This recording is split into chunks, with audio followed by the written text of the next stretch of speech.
Hello, this is As the World Burns. I'm your host, Randall Burns. I'm recording this on January 15th, 2022. Now, in my previous video, we discussed Tesla valuation, and I did just some meanderings on that. This time around, I have a few numbers in place, okay? And this is the next big step towards doing evaluation the way I think it ought to be done. We mentioned in the first video that Nvidia was a pretty good proxy for a big chunk of the value of Tesla. Now, I checked the stock price the last 360 days versus a variety of tech stocks, commodities, and a few choice currencies. And in the description, there will be the table of what I found. Now, I may also add more stuff to a spreadsheet that I'm making publicly available, a Google Sheet spreadsheet. Now, the thing that's interesting, of all the stocks that I checked, the one that is the most highly correlated with Tesla price right now is Nvidia. So, I feel some, justification in this. That at least supports my assertion a little bit. The other two that were highly correlated, that were two commodities that I checked, were REMX and JJN, which are a rare earth and nickel mining index, respectively.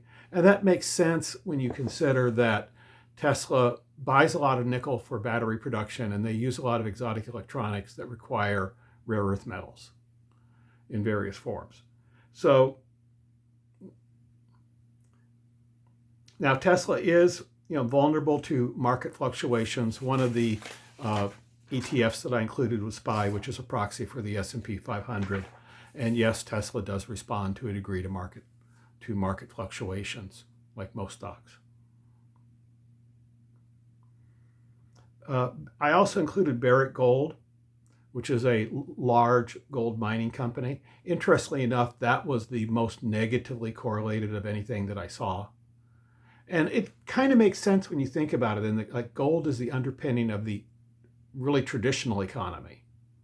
The economy that's been going back for thousands of years and isn't going away anytime soon. But as it fluctuates, it affects companies like Tesla that are a bit more forward-thinking. GM is not especially relevant. Toyota is slightly more so, which is the one that I included in the last video as kind of where they want to go. They want to replace Toyota as the world's largest auto manufacturer.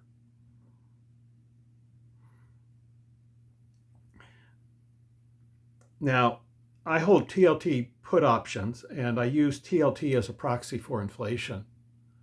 And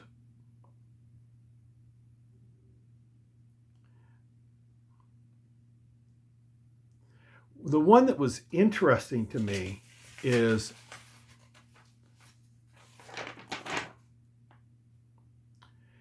TLT was about as relevant, by the way, as GM. They're kind of in the same ballpark. GM was 0.25.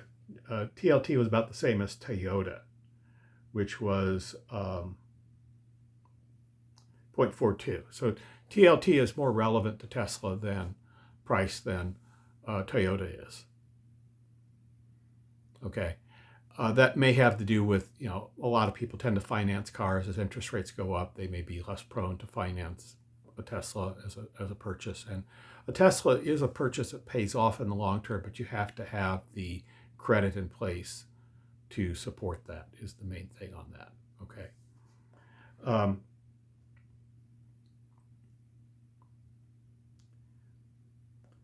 One thing that was a bit of a BMW has no correlation either way, which at first doesn't make sense, except when you consider that BMW owns brands like Rolls-Royce, and that makes sense in terms of Rolls-Royce is not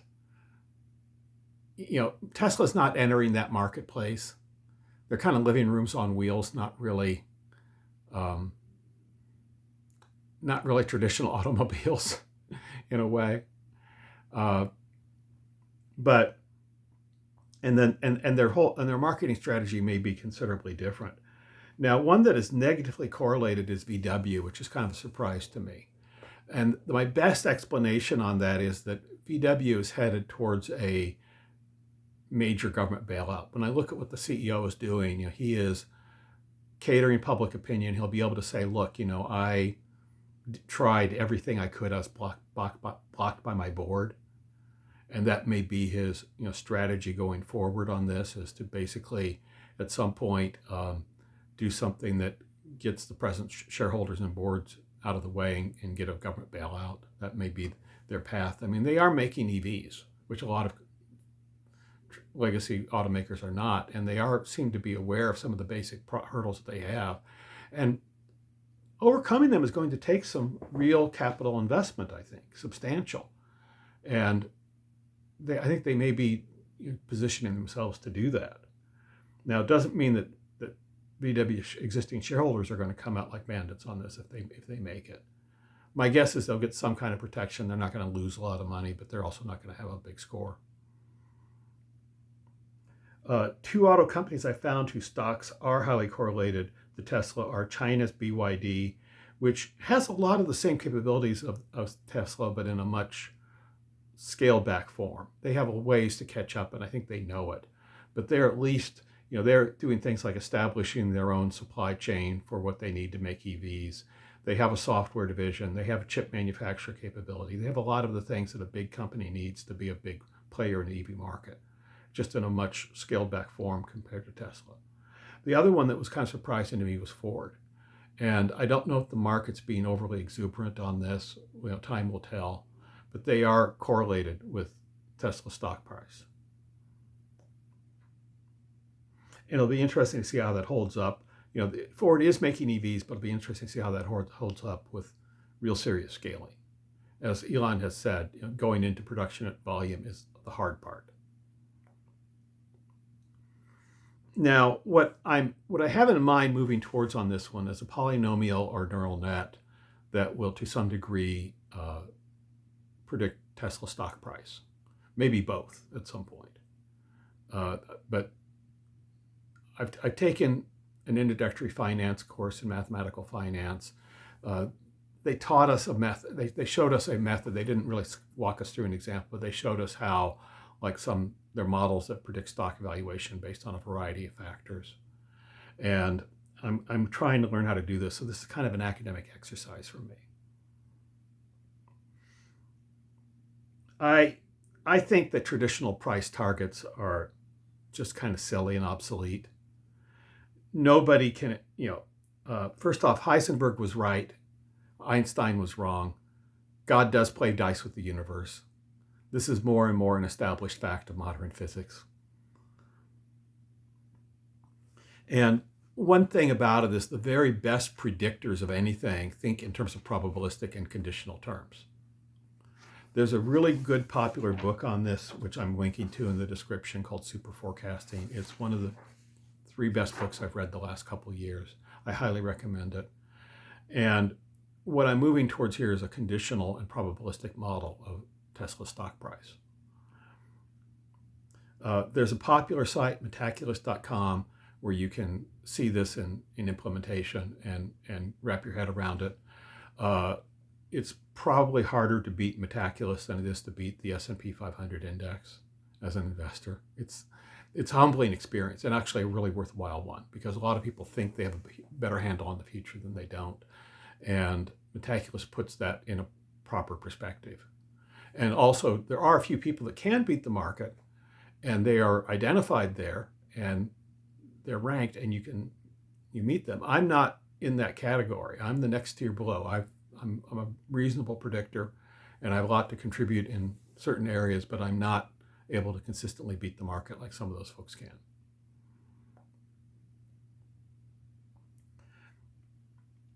But the thing that I think on this one is it would be nice if shareholders knew just why, just why Tesla price goes down when it does, and when and under what conditions to anticipate a recovery. I think that we could help stabilize the stock price that way. And that way you can have some idea of how the future you anticipate unfolds and how Tesla stock fits into it. Okay. Gold and Palantir stock are both suggested as hedges by the analysis. These are negatively correlated with Tesla fluctuations in general. Palantir, I think, is a great and wonderful company. I think they're doing great things. I have a lot of respect with what Peter Thiel and Alan Karp have done there. And I actually, casually know some of the founders of that company, and I feel privileged to have had a window onto their development in this process. I'm very grateful for that. But the thing that this tells us is that, yes, Nvidia is a window onto Tesla stock. There may be a better one. I'd really rather have some kind of a composite index of stocks similar to Nvidia, and I haven't identified it yet. And I think there's a lot that can be done in this area. And then also just identify the types of events in terms of commodity price fluctuations and major social and political events as they unfold that are likely to affect the Tesla stock price. And I'd like to do this not just for Tesla, but for other stocks, and for, right now the best forecasting that we have in the growth stock community is probably that of Cathie Wood. And I don't think that her team has really wrapped their head around modern hard forecasting yet. They're more in the line of traditional economic analysis, and there really has been an advance there. Metaculus is run by a big data group out of University of California, and they are doing a lot of things in the pandemic area right now, so things are evolving really fast, and I think they will continue to. I've been active in this general area for years in terms of predecessors and prediction markets, and I think it's actually something that could have some very positive ramifications down the road. And the thing that I think that will come out of this is that we as a society may depend on Tesla for big chunks of the future that a lot of us want to be part of. It doesn't do you any good if you invest in GM and the stock price scores a win and the price is your children's lungs and your personal health and the general global economy. It just doesn't matter. Okay, what matters is how do you invest to create the kind of world you want and to be part of it. And that's really the big reason I invested in Tesla, is I think that if we are to get containment around climate change, Tesla is one of our best shots right now. They're one of the very few companies that has the cash to be largely independent of financial markets and development. They're not totally independent. I think that's largely because of their customer base. But I also think that they may be like one of the big engines of growth in the growth stock community down the road. And that's another thing that I want to establish at a future date by these analysis. Anyhow, if this was useful to you at all, please hit the like button, please subscribe, and make suggestions for future episodes and constructive improvement on this. I am listening. I do want this. I want this channel to be successful. But I think that we at least made a stab at this iteration around how to move towards a more sound and realistic model on this. And there will be future episodes. I will refine this over time. Thank you very much for watching. This is a labor of love. All proceeds go for the long-term care of my nonverbal autistic son.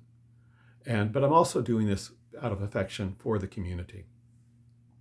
I've known people in the Tesla community quite well, people that were senior technical staff.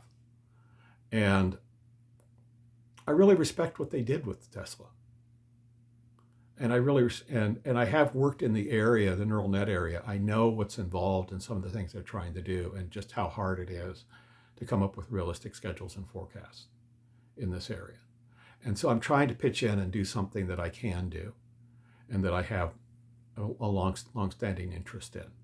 I think that as we can simply point out what Tesla is doing and put it in the broader context, and we're going to have to hold the investment community by the nose. The ones that are going to succeed with this are going to have to change, and they're going to have to change in their headspace considerably to around this. But they are adaptable. That's what finance people, that's what good finance people are supposed to be. They're supposed to be adaptable.